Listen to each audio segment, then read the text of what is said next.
This episode of The Minimalists is brought to you by nobody, because advertisements suck. The Minimalists. Hello, simpletons. Welcome to the Minimalist Podcast, where we discuss what it means to live a meaningful life with less. My name is Joshua Fields Milburn. And I'm Ryan Nicodemus, and together we are the Minimalists. One of our favorite people on earth is here today. Yes. Rich Roll is in the studio. Rich, thank you for being here, man. brother. Great to be here, man. Thanks for having me. We call our audience simpletons because we're all a little bit foolish and gullible. So Ryan and I are the head. Speak for yourself. Well, we're the head simpletons. Right. we are actually the simpletons. We just dressed it up by calling ourselves the Minimalists. That was actually my idea for the website before we came up with the Minimalists. Simpletons? Thesimpletons.com. I wonder if someone has I that. prefer teachable. He's too kind.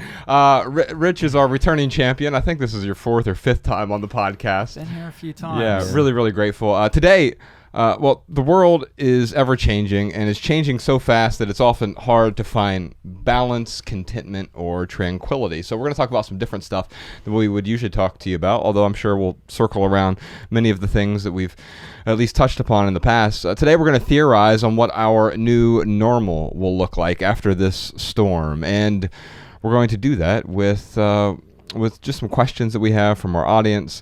I wanted to call this a new abnormal, because I don't think we're going to go back to an exact replica of where we were 6 months ago. Yeah, I don't like the term new normal. Yeah. I would like to dispense with the word normal altogether. Right. I think it's, I like to look at it through the lens of opportunity. Like, this is an opportunity to change and to reimagine broken systems and to, really get granular on what works and what doesn't in our own personal lives and, politically, socially, everything. Like, let's not let this moment pass without seizing it to do just that. Exactly. Yeah. And Love so that. when I say abnormal, actually I got the title from the new Strokes album. It's called The New Abnormal. Uh-huh. And abnormal can be a very good thing. Like, Ryan's in my life is a bit weird compared to the status quo. Your life is weird compared to the status quo, but you've also been through that status quo, right?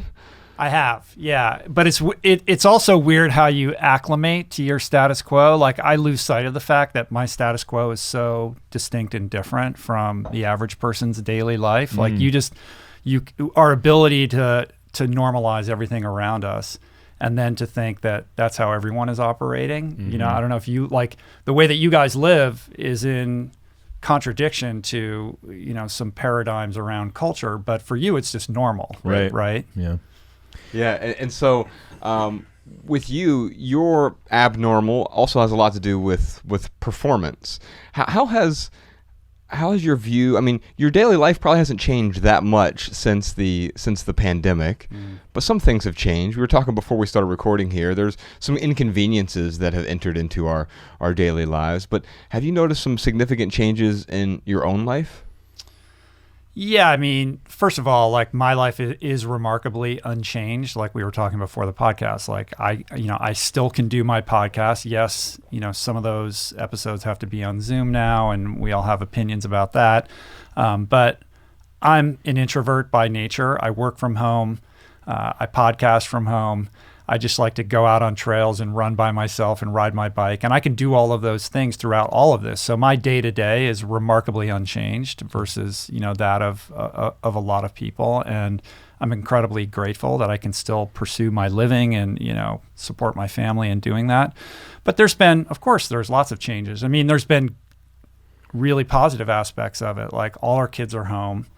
I have two older boys who are 25 and 23, and they were living in Echo Park. They're musicians, doing the music thing. That's so and cool. They let go of their apartment and moved back home. Oh, wow. Which has been really great to have them around. And our two daughters, I have my eldest daughter, who's 16, was going to a high school in downtown, and that really kind of split our family up because it's so far from our house. We had to rent an apartment in downtown LA, and my wife and I would take turns staying down there with her. That's disruptive in a different way. Yeah, it was incredibly challenging.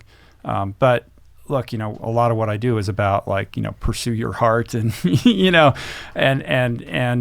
try to breathe life into that which gets you excited in the morning. And going to art school was that for my daughter. So I'm nothing if I can't support that in her. But that was challenging. And so now everybody's at home. And so it's really brought our family together. It's had challenges. It's really hard for my 16-year-old daughter, like for her to be cut off from her social circles and have to do school on Zoom, especially when you're in art school and she wants to be in the dark room and she wants to be painting and doing studio time. She can't do any of those things. She can't see her friends. Really, really super rough. So the challenges have been really in the parenting as much as anything else. But everything else with respect to kind of my day in, day out is kind of copacetic. Yeah. I wonder about us being in high school, Josh, like how we would have reacted to high school being canceled. I think we would have been so happy. I know, right? If we, especially like, I do feel a little bad for people who are graduating in 2020 who really wanted the pomp and circumstance. Like I almost didn't go to our graduation even because like my mom was like, yeah, you should probably go. And so I did, but yeah, it wouldn't have mattered much to me. But I do see some new potential. I think Richie kind of alluded to this a moment ago. Like now's the time to start questioning everything.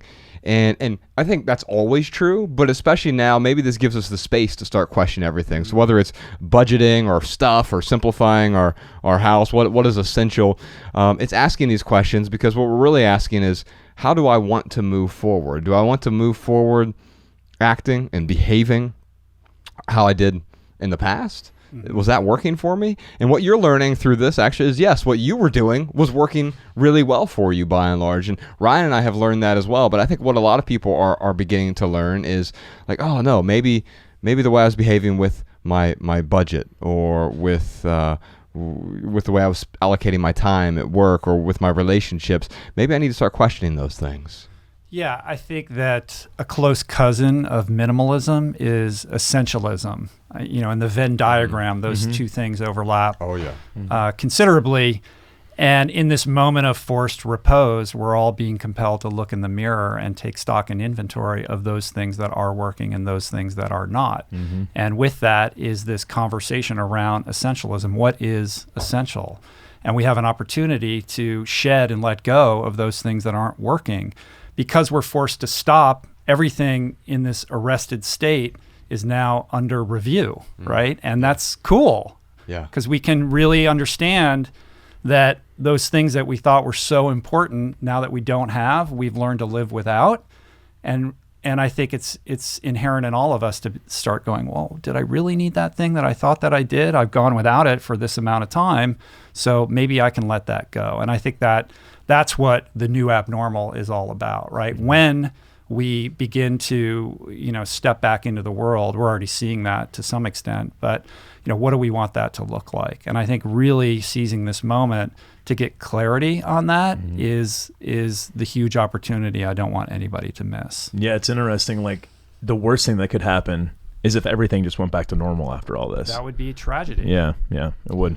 Well, we got some questions here today. Let's start with Kristen in Long Beach, California. I've been told that vision boards really help when it comes to manifesting the things that you really want and goal setting, bringing it into the physical. The challenge is I feel like every time I look at them, they look cluttered to me, and I really don't want to have to cut through a million magazines. And also I feel like Pinterest is kind of a dark hole, like a rabbit hole.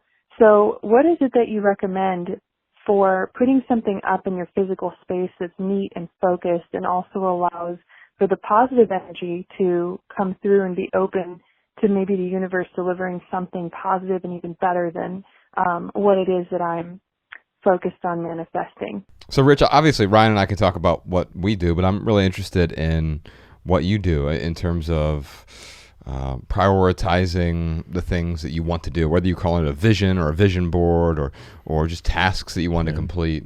Yeah, how do you stay focused? I think that's what she's really asking, right? Well, I think a vision board is a great idea, but it's meaningless unless you have clarity about what it is that you're actually trying to actualize in your life, right? You can put up tons of pictures that inspire you in different ways, and there's nothing wrong with that. That's a cool thing to do.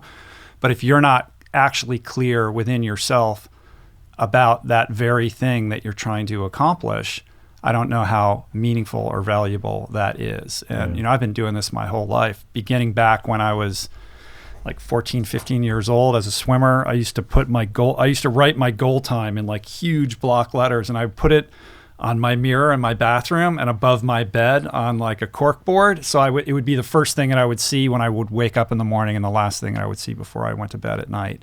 And I think, what that reinforces is, this is the thing that I'm working towards. I want to be able to swim this fast, this time.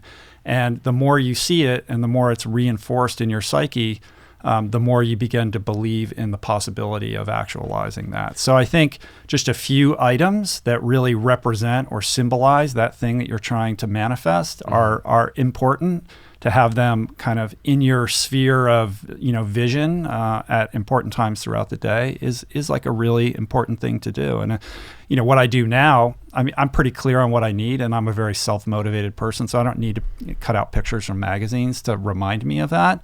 But I keep lists on my on my desk of these are the things that I need to do today, and I kind of wake up and go to sleep aware of what it is that I'm trying to do. Now it's natural for me, so I don't need those cues, but I think a lot of people do, and I think it's a good practice to build that into your life. Yeah, you've established the habit in a way so that the vision board is effectively irrelevant to you, but it might be a great way for someone to establish the habit. Now, Ryan, I like the idea of kind of what Rich is alluding to here, the having a vision board but with one thing on it. Yeah, right. That's a very minimalist vision board. And it's kind of what Ryan and I do in a way. We, as the Minimalists, we tend to work on one major project a year. Like we're trying to finish up this documentary, which is supposed to be done about 3.5 years ago.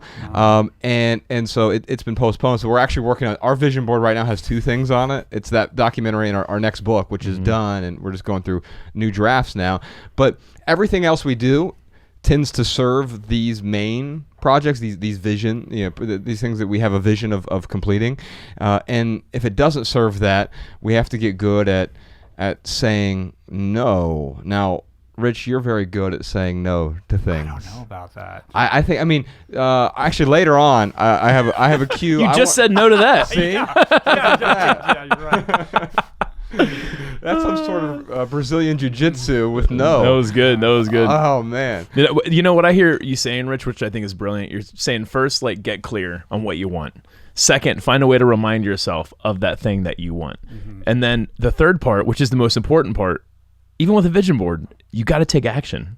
Yeah. Like without the action, none of that's going to happen. Yeah. So, but I'll tell you, when Kristen asked her question, I caught something in there where she said, I want to do a vision board, but I don't want to take the time to do the vision board. Yeah. And I would urge Kristen, if she really thinks a vision board is going to add value to her life, like take the action and do it. Like you got to take action with something. Well, there's goals, there's strategies, and there's tactics. So you have the big goal, like I want to complete this documentary, or I want this documentary to be a success. Then there's the strategy, which is all the things that need to happen in order to serve that goal. And the tactics are the things that you need to do every day. So bifurcating those and then breaking it down into the daily things that need to be accomplished every day that serve that goal, I think is the, kind of the systematic way of doing that. Yeah, love that. Yeah, I agree. And to echo your sort of to-do list, I also don't have a to-do list because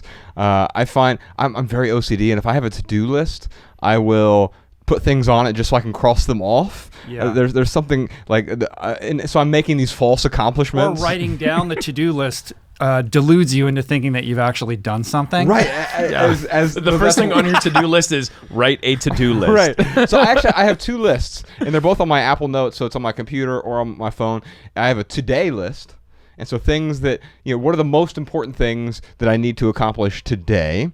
And then I have a someday list, right?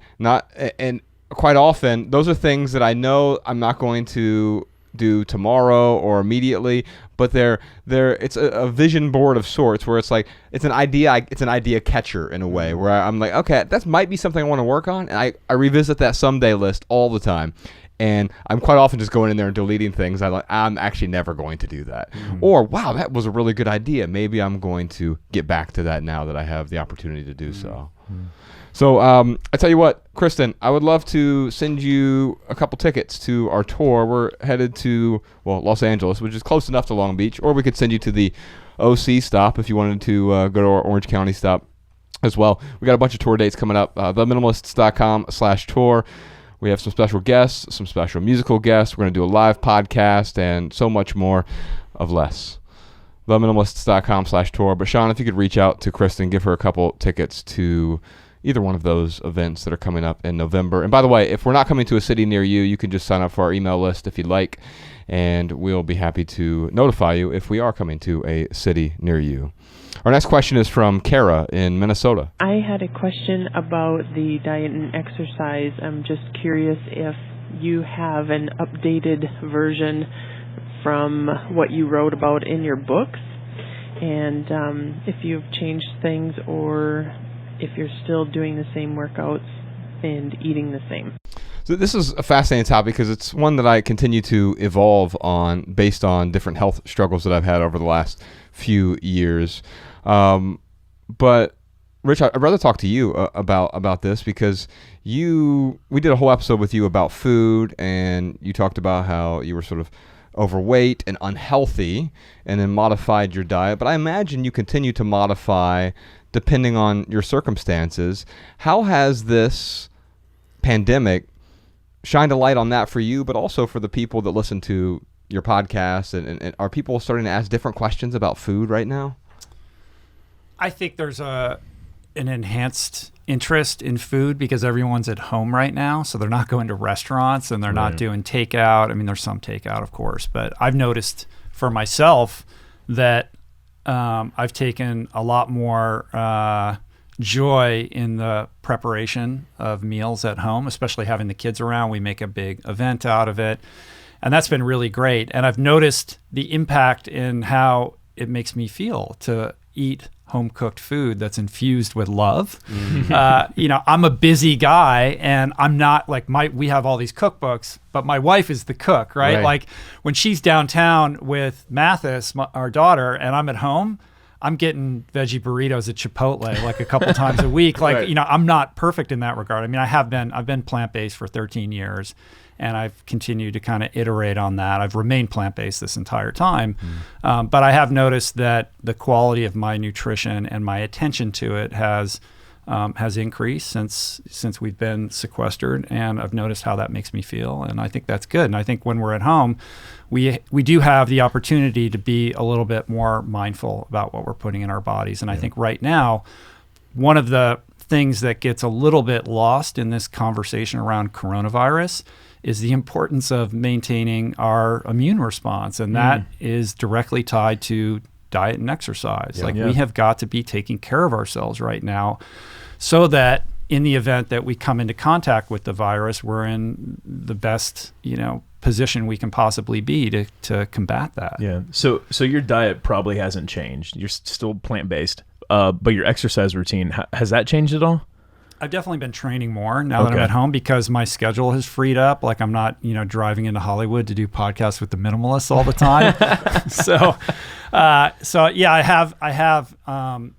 I have definitely dialed things up with my training. And then what I find is when I'm engaged in my training, and I say training as distinct from exercising because I think there's a difference. Like you can go out and exercise.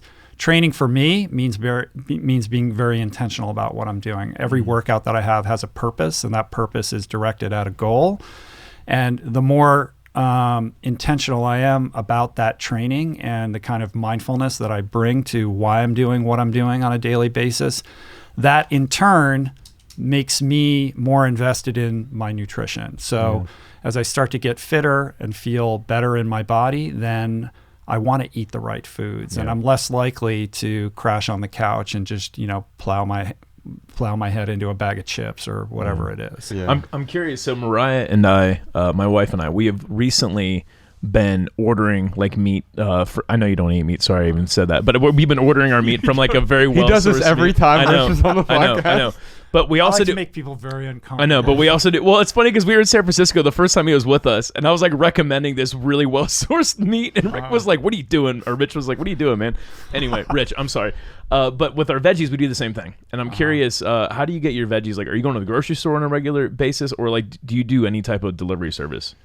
No delivery service. I mean, we live close to an Erewhon, and so we okay. end up spending a lot of money on food to get organic food. Yeah. One thing I have started doing, though, which is really fun, everyone's talking about like making sourdough bread right now, you know, at home, but it's like in vogue. I started sprouting. I had my friend Doug Evans on the podcast, who just wrote this book called The Sprout Book, and it's all Like about what, mung beans or what? any kind of. It's crazy. Like I thought I knew about. Like when you think about sprouts, you just think about those little plastic containers when you go to the grocery store, and they're crazy expensive for these little garnishes that you put on your salad or your sandwich. But actually, you can make them at home for like pennies, and it only takes a couple days in these jars. You just like kind of rinse these seeds, and they grow like miraculously over 2 to 3 days. And they're unbelievably nutritious, and you could just eat them. Like it's weird, you just eat like handfuls of them, but they're actually really filling. Really? And I've noticed how much better I feel, and it's just like a fun little project because I've had aspirations of creating a garden at home, and if there's anybody who should be growing their own food, it's me. We have all this land, but we're busy, and we've taken a couple stabs at it and it never works, and like I just get distracted. But this is like a really simple, easy thing to do. I love it. That allows you to kind of make your own food for like no money at all, and really take care of yourself. I'm going to look into this because I've heard of sprouting and how good it is for you, and Mariah and I love like doing little projects where we grow stuff at home. But I'll hook you up. Yeah, awesome, man. Awesome. Rhonda Patrick has a good episode of her podcast, Found My Fitness, about I think broccoli sprouts in particular, but a lot of sprouting and the some big juice. one. Yeah, okay. But you can do all kinds of them. Like We've done mung beans at our house beans, before, But well, actually, Sean, if you can find that, put a link to that in the show notes, the Rhonda Patrick episode. But she really goes into the details of all the science and the data behind that. Rich, listen to the one I just did with Doug Evans on my show too, where he goes into all that as well. Oh, that's great. Even better. Let's put a link to that in the show notes. The Rich Roll podcast, aptly named. Rich, I find that I agree with what you're saying here. Is it's not that I've had more time. I still have 24 hours in a day, but I have had more focus on. I wouldn't call it training. I'm not training for anything in particular, but just my overall health. So diet and exercise in particular. The diet thing, it's not appreciably different for me either, but we are doing almost everything at home at this point. And what I'm finding there is I feel better because they're not sneaking ingredients in. Like I can go to a restaurant and get a supposedly healthy meal, but all of a sudden it has refined oils in it as opposed to olive oil. Here's some MSG sprinkles. Right. You have no idea what's actually in that food. Right. But at home, we actually know what we are using olive oil and not the canola oil or whatever it might be. And same with exercise. I have found myself, I've found myself on the Peloton a lot more. Yeah. I fell off the Peloton a few weeks ago. It was a very sad day. Dude, all right, quick story. I have no balance. Josh and I, we were in Hawaii, like back when we were in the corporate world. We had won like a trip for being, best President's Club. Yeah, best salesman or whatever. So we go to the top of this, it's in Maui. We go to the top of this volcano, Mount Haleakala. Yeah. And we do the bike ride. We do the sunrise and then we do the bike ride down. And it's funny because there's like a long line of us with bikes, and the instructor, Josh was like, I don't know, I'm kind of uncomfortable with the bike. No, I specifically said, I don't really know how to ride a bike. Yeah. And he's like, what? He's like, what? He's like, well, if you're too bad, I'll just put you in the front of the pack. He's like, but I've never had to put a man in the front of a pack. We were riding for incredibly sexist. Yeah, incredibly sexist. Yeah. We were riding for like 10 minutes. And he stopped the whole line. And he was like, Josh, I'm going to need you to go ahead and come up front. I'm lucky I didn't die on that. I know, man. Yeah. Anyway, I found myself just exercising a lot more, being a lot more intentional every day. Like this morning, I got up and lifted some weights. Thankfully, I bought some weights a few months before this whole thing hit. Apparently, they're really hard to get now. But actually, I want to talk to you about your daily routine here in a bit. Actually, let's do that since we're running out of time here, we'll do that on the Maximal. But Kara, I want to give you a free ebook. It's called 16 Rules for Living with Less. I think you'll enjoy that. You can find it over at theminimalists.com/rulebook. Well, anyone can find it over there as well. Thanks for your question. Ryan, what time is it? You know what time it is. It is time for our lightning round where we answer your text messages. Text your questions and comments to 937-202-4654. Yes, indeed. Those texts literally go to both of our phones. And we personally answer as many of them as we can, especially during this whole quarantine. We've answered almost every single one of them. Rich, during the lightning round, you know this. This is where we try to answer a question with a short, shareable, less than 140 character response. We put the text to these minimal maxims in the show notes. No, not really. We just monitor on a bit because Sean will tweeze out something and make it beautiful. He puts it in the show notes. People can copy and share our answers on social media if they like. You can find all of our minimal maxims in one place, by the way, minimalmaxims.com. Ryan, Sean's got a question for us. Not this Sean, but a Sean with his name spelled incorrectly. Yes, an S-E-A-N, Sean. How do you find the strength to keep pushing when it all starts breaking down? So, Rich, I was thinking about this because there's a part in our new book, Love People Use Things, called Rebuilding After a Breakdown. In fact, the couple paragraphs before that is from a different section called The Theology of Pain.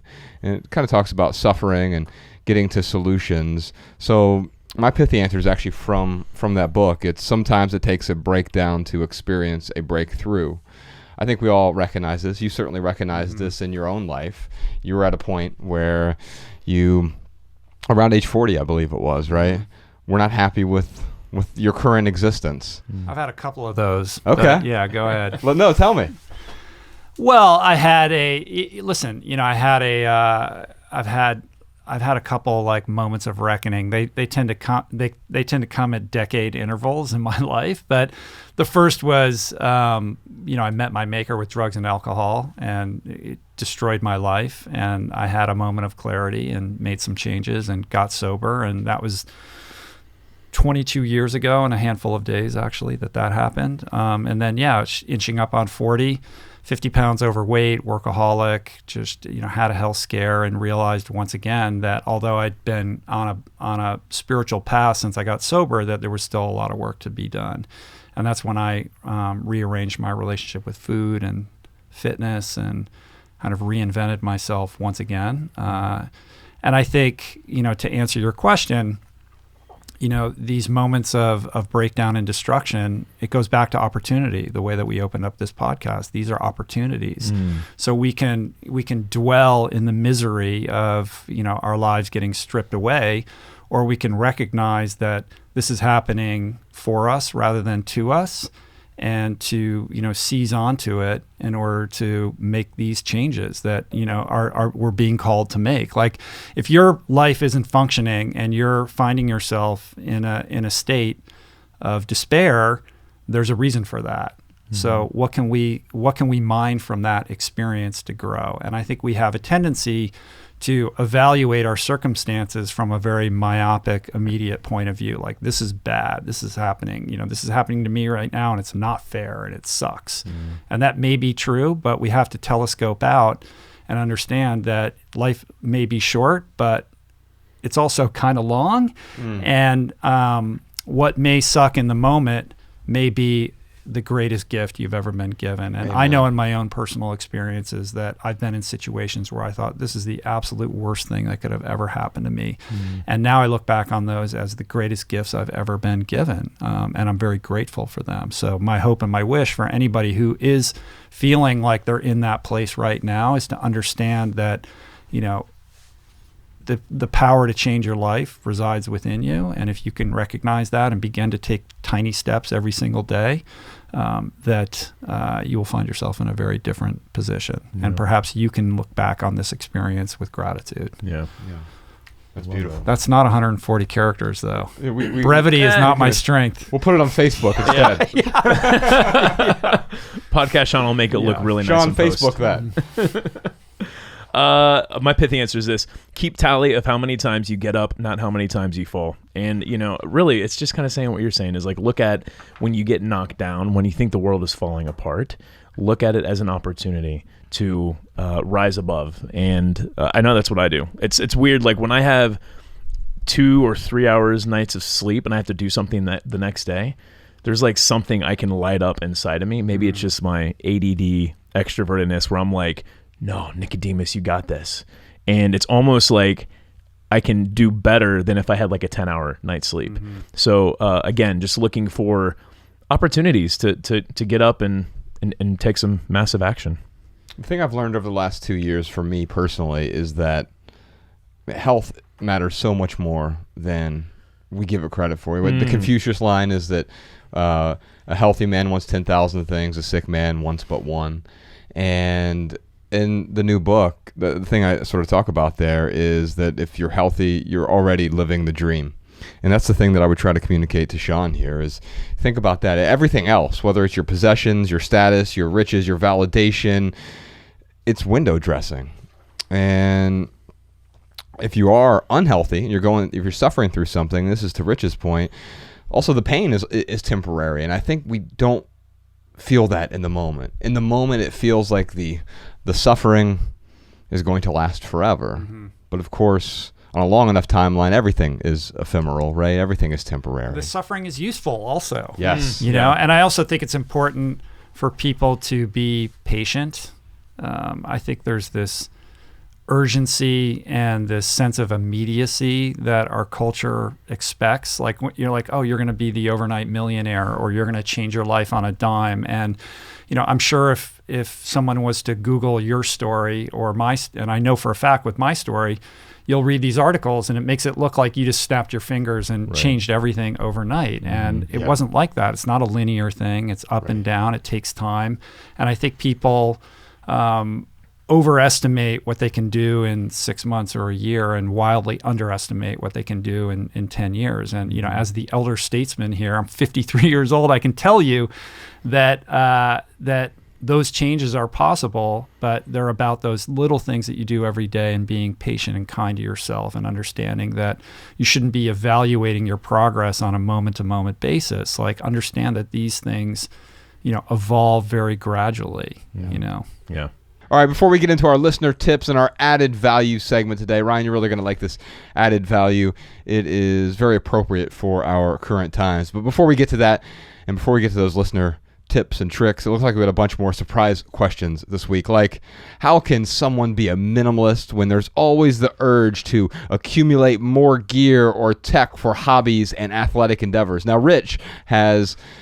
well, a bunch of gear. He has a bunch of tech hobbies and also tech endeavors, and of course, athletic endeavors. He's probably the most athletic person that we know. Stay tuned to hear all his brand names that he wears. What watch is that, Rich? Well, I guess you'll have to find out, but only later this week. We're also going to discuss veganism and a plant-based diet that Rich is on. We're going to talk about work-life balance. We're going to talk about OCD and perfectionism. We're going to talk about lifespan versus health span. We're going to talk about Rich's routine. You know, he sleeps outside, and we're going to talk about why and really the benefits of that. We're also going to talk about Rich's aggressive email autoresponder. And Ryan, I know that this is something that he does that you and I might be able to get some benefit from. Truly inspiring. It really is. All that and a million more questions for Rich Roll. And if you want to hear all that, listen to this week's Maximal episode on the Minimalist Private Podcast. It's a completely separate podcast, and it's just a couple bucks, and it's the most honest way for the minimalist to earn an income because, as you know, we don't believe in advertisements. We think advertisements suck. So the money we make, well, we only make money if you find value in and support what we create. Head on over to theminimalists.com/support and subscribe to get your personal link so that our private podcast plays in your favorite podcast app. Ryan, what else you got for us this week? Here are some voicemail comments and tips from our listeners. Check them out. Hey guys, this is Angela calling from Minneapolis. I'm calling with just a couple of tips. I've been going through and decluttering and trying to minimize my rather large 4,000 plus square foot 5-bedroom, 4-bath house while I dream of moving to a smaller space. And as I'm going through my house, I'm trying to look at it as if I'm moving. So I'm going through closet by closet, drawer, room by room, and taking everything out and just trying to look at things and say, okay, am I going to bring these with to my next property instead of thinking, well, I might need these someday for this big old house that I have right now.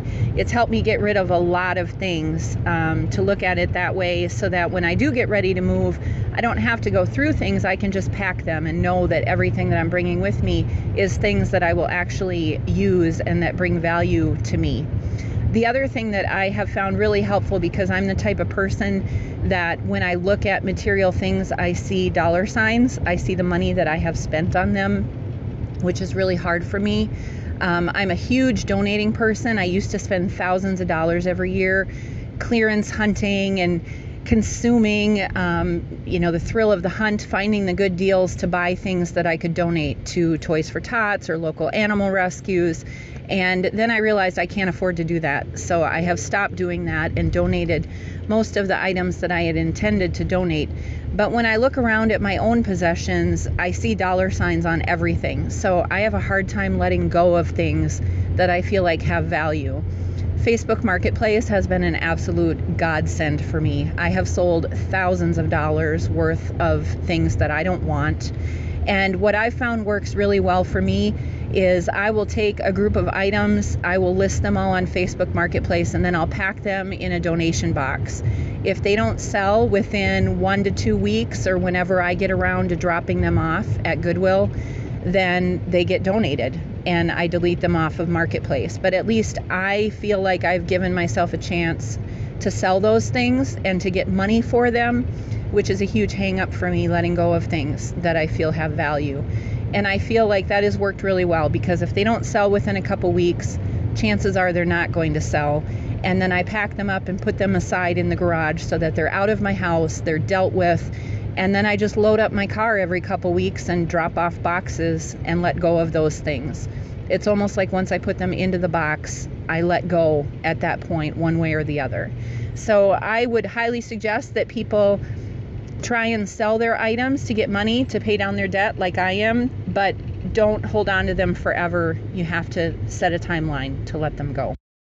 This is a message for Anne, the woman who lost her son and is having a difficult time getting rid of his things. And let me say, as the father of a 14-year-old myself, I cannot even fathom a greater loss than the loss of a child. And I imagine it would be extremely difficult to even comprehend the thought of letting go of his things out of fear that somehow you will be letting go of him. But let me ask you, Anne, if your son's spirit could return to this earth for even 10 minutes' time, what do you believe he would return to? His desk? His clothes? His things? No, my guess is he would return to you, to his mom, to his loved ones, because that is where he resides now, not in his possessions. Therefore, it would be my humble suggestion that you have someone you love and trust come and gently remove and repurpose his things. And in so doing, you will discover that you are not removing your son, for that would be impossible. You will always be his mother, and for as long as you are destined to roam this earth, he will always remain in your heart, in your memories, and in your very soul. But maybe, just maybe, in repurposing his things, you will be able to remove, even if only a fraction, some of the tremendous pain and loss associated with his death. All right, y'all. Thanks again to Rich Roll for joining us today. Check out his podcast wherever you listen to podcasts. It's called The Rich Roll Podcast. You can also find him online. If you just Google Rich Roll, you'll find him, or you can find his website as well. We'll put a link to that in the show notes. For our added value this week, Ryan, J.S. Ondara. He has a new album out. Now, he is the singer-songwriter from Minneapolis, and he reminds me of a little bit of Bob Dylan. May he rest in peace. Wait a minute. Too soon. No, J.S. Ondara, he is this really talented singer-songwriter, but he wrote an entire album about the quarantine. And so, like, there's a song on there about not being able to pay rent on time. There's a song about loving someone from 6 feet away. And it's a really good album, but it's also very timely. But at the same time, if you listen to it at the first pass, by the way, the album is called Tales of Isolation. We'll put a link to it in the show notes. At the first pass, it sounds very timeless because of the Dylan-esque nature of it. Actually, he sounds like Bob Dylan if Bob Dylan could sing. Because J.S. Andara can sing really, really well. But there's just this folksy, folk and roll sort of feel to it. Anyway, it feels both timeless and very timely, which is one of my favorite things from this album. Is like, I think we could listen to it 10 years from now and it would still feel applicable and metaphorical. But right now it feels so literal because it is. Real quick for right here, right now, here is one thing that's going on in the life of the Minimalists. I teach a writing class. It's currently closed, so you can't sign up for it. Good luck trying. But I do have something free for you right now if you're waiting to get into that writing class. Or if you're not waiting to get into the writing class, you just want something free to help you improve your writing. It's a free ebook called 11 Ways to Write Better. And you can download that right now over at howtowritebetter.org. There's just 11 tips that I've learned that have certainly helped me write better, and I think those tips will help you out as well. 11 Ways to Write Better over at howtowritebetter.org. You can follow The Minimalists on Facebook, Twitter, and Instagram at The Minimalists. Come to one of our live podcast shows at theminimalists.com/tour. You can find a city near you. If you have a question, comment, or minimalism tip for our podcast, email a voice memo to podcast@theminimalists.com. Comment on this episode at youtube.com/theminimalists. And if you want our show notes in your inbox, sign up for our email list over at theminimalists.com. You'll never receive spam or junk or advertisements from us, but you will receive our podcast show notes, also our simple Sunday emails whenever we send those. And if you leave here today with just one message, we hope it's this: love people and use things, because the opposite never works. Thanks for listening, y'all. We'll see you next time. Every little thing you think that you need, every little thing you think that you need, every little thing that's just feeding your greed. Oh, I bet that you'd be fine without it.